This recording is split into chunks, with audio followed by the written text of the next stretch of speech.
Kesehatan mental merupakan ilmu yang mempelajari atau menceritakan tentang kehidupan mental manusia dengan memandang manusia sebagai totalitas psikofisik yang kompleks. Kesehatan mental juga merupakan kondisi di mana perkembangan fisik, intelektual, dan emosional seseorang berkembang sejalan dengan terwujudnya keserasian dalam penyesuaian diri sendiri dengan lingkungannya. Ada sebuah pepatah Yunani kuno yang mengatakan mens sana in corpore sano, merupakan suatu indikasi bahwa masyarakat di zaman sebelum Masehi pun sudah memperhatikan betapa pentingnya aspek kesehatan mental. Yang pertama yaitu zaman prasejarah. Manusia purba sering mengalami gangguan mental ataupun fisik seperti infeksi dan penyakit mental lainnya. Penyakit mental dikaitkan dengan penyakit fisik pada zaman itu, dan penyakit mental dipercaya pada saat itu berasal dari roh jahat, guna-guna, dan lain sebagainya. Bahwa para dokter, para ilmuwan, para filsafat, dan para profesor yang ada di bagian Eropa, di hampir semua negara yang ada di Eropa, mereka mulai menolak bahwa kesehatan mental atau penyakit mental disebabkan oleh tahayul seperti itu. Dan juga pada zaman yang ketiga yaitu zaman sekarang, zaman modern, mulai pada tahun 1909 muncul gerakan yang dilaksanakan yaitu gerakan mental hygiene. Dalam gerakan ini meningkatkan kesehatan mental untuk seluruh masyarakat. Dari situlah mulai berkembang sampai saat ini dikenal oleh kalangan sekitar, dikenal oleh orang-orang yang mempelajari hal tersebut bahwa ternyata kesehatan mental tidak disebabkan oleh tahayul.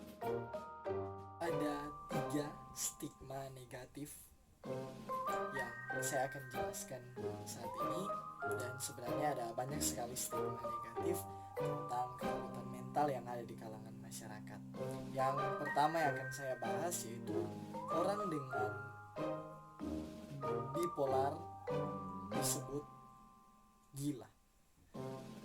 Perlu kita ketahui bersama, gangguan bipolar adalah gangguan mood yang dikenal memiliki 2 fase, yaitu fase manik dan depresif. Gangguan bipolar ini bisa berubah cepat, begitu, berubah drastis. Dalam hal ini, seseorang yang terkena gangguan bipolar di saat dia sementara senang, begitu, tiba-tiba dia jadi sedih. Itulah 2 fase yang ada dalam bipolar. Jadi orang yang dengan gangguan bipolar tidak bisa disebut gila. Stigma yang kedua ialah berbicara dengan diri sendiri atau berbicara sendiri merupakan gangguan mental. Stigma ini banyak kali kita dengar dari kalangan masyarakat. Mungkin kita juga pernah seperti itu.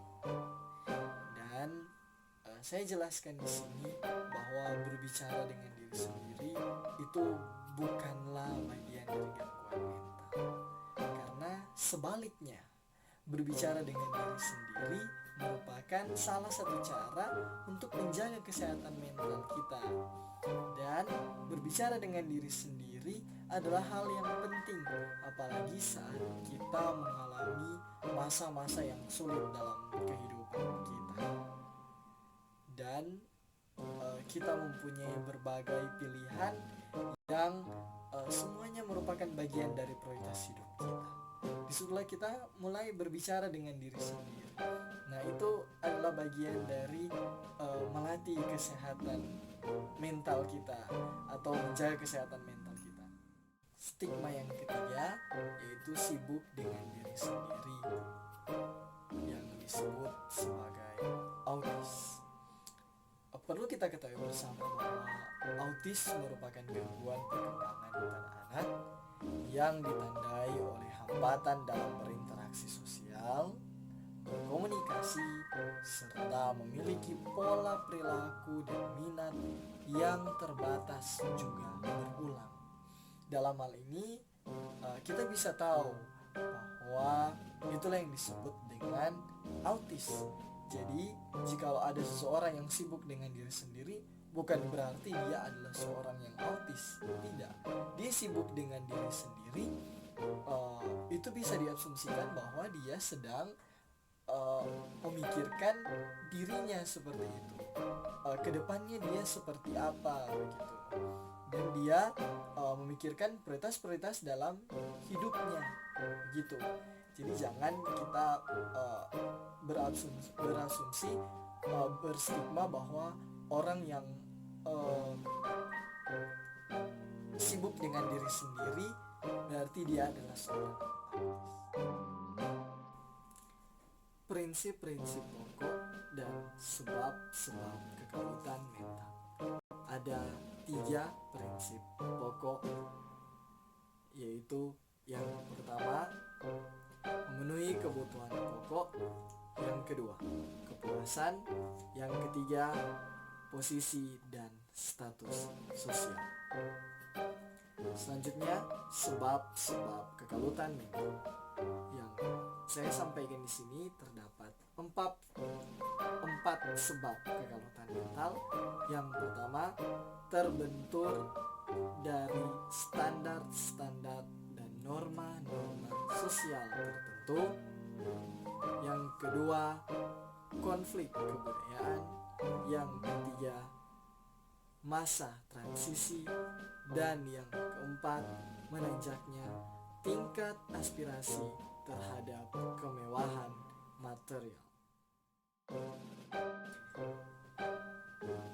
Kebutuhan dan aspek khusus dinamika manusia.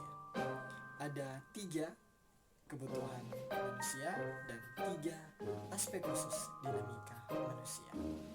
Yang pertama dalam kebutuhan manusia yaitu kebutuhan biologis atau fisiologis. Yang kedua yaitu kebutuhan psikologis, dan yang ketiga yaitu kebutuhan iman atau aspek khusus dinamika manusia.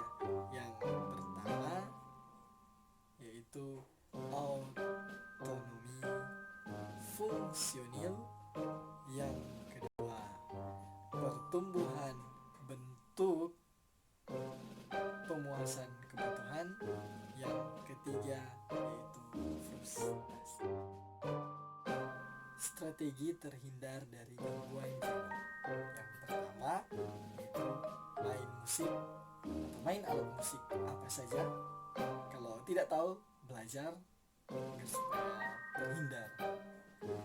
Yang kedua yaitu bekerja keras, bekerja atau melakukan aktivitas apa saja yang bisa mengisi waktu luang, dan bisa juga menonton TV, ikut dalam organisasi sosial ataupun keagamaan, olahraga yang kompetitif, juga menyimpan identitas. Pengalaman dan gangguan mental. Gangguan mental yang saya ambil dalam hal ini yaitu traumatik. Traumatik adalah masalah kesehatan yang serius yang dialami oleh beberapa orang. Akibat dari traumatik yaitu peristiwa yang mengejutkan, menakutkan, ataupun sesuatu yang berbahaya yang menyebabkan trauma. Setelah mengalami trauma, sering terjadi perjuangan melawan rasa takut, kecemasan, dan kesedihan. Itulah sebabnya yang akan berakhir pada gangguan jiwa atau gangguan mental.